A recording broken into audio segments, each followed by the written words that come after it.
জানতে চাইছি যে কি কি শর্ত আরোপ করা হয়েছে।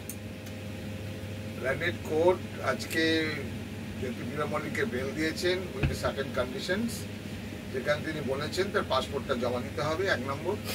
2 নম্বর হচ্ছে উনি মোবাইল, ওনার যে পার্সোনাল মোবাইল আছে সেই মোবাইলটা 24 আওয়ার্স অন রাখতে হবে এবং আইওকে মোবাইল নাম্বার দিতে হবে। আর একটা কন্ডিশন দিয়েছেন যে উনি কোনো মিডিয়ার কাছে কোনো রকমভাবে কোনো কথা বলবেন না।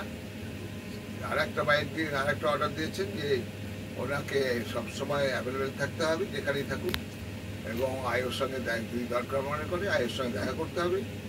আর একটা কন্ডিশন আছে যে কোনো রকমভাবে ট্যাম্পারিং করতে পারবে না, যা ক্যাজুয়াল অ্যাকচুয়ালি যে সমস্ত কন্ডিশনগুলো হয় সেই সমস্ত কন্ডিশনগুলো কোর্ট ইম্পোজ করেছে। আচ্ছা, এই যে 50 লক্ষ টাকা, এতটা টাকা কেন? 50 লক্ষ টাকাটা একটা পার্সোনাল বন্ড, এটা কিন্তু রেজিস্টার্ড বন্ড। রেজিস্টার্ড বন্ড হচ্ছে 50,000 টাকা। 50 লক্ষ টাকা আমি মুচলেখা দিতে বাধ্য, এটা হচ্ছে 50 কেন 50 কোটি দিতে বাধ্য। তাতেও কিছু অসুবিধা ছিল না, যদি সেই ইনসলভেন্ট পার্টি থাকে তাহলে দেওয়া যায়। এটার সঙ্গে কোর্টের কোনো আদারওয়াইজ কিছু নেই, এটার সঙ্গে বেরোনোর কোনো কিছু নেই, এটার সঙ্গে সম্পত্তিরও কিছু নেই। সুতরাং এই পার্সোনাল বন্ডটা একটা কোর্টের কাছে দায়িত্বপ্রাপ্ত থাকে যে আমি কোনো কিছু করবো না, এবং আমার যদি করি আমি তাহলে এত কোটি টাকার এত লাখ টাকার বন্ড দিতে পারতাম, আমার প্রপার্টি ফরফিটেড হবে।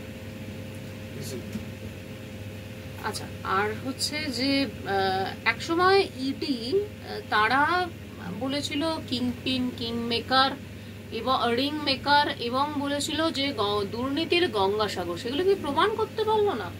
ভাই দেখো, 13 মাস লোকটা কাস্টাডিতে আছেন, বিভিন্নভাবে তার শারীরিক দিক থেকে তার বিভিন্ন অসুবিধা ছিল, এবং ইডি যথেষ্ট সময় পেয়েছে এবং কিছু লোককে আরো কিছু আসামি অ্যারেস্ট হয়েছে, এবং কোর্ট কিছু ওপিনিয়ন দেখেছেন যে এই সমস্ত কেসে যত অ্যারেস্ট হয়েছে তারা একটা দীর্ঘমেয়াদী কোর্টে ছিলেন, জেলে ছিলেন, তারপরে বেল হয়েছে এর আগের দিন।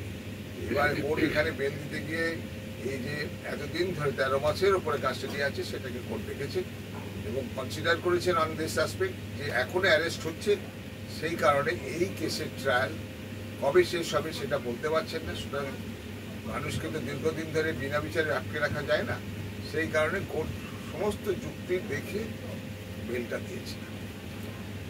আর জেল মুক্তি কি তাহলে হবে? নিশ্চয়ই হবে, ওনার তো একটাই মামলা ছিল, ওনার একটাই ম্যাটার, উনি এই কেসটাতেই আছে, আর কোনো কেস ওনার নেই। সুতরাং আশা করি উনি বেরিয়ে যাবেন। Thank you. আমি একটা প্রশ্ন করব।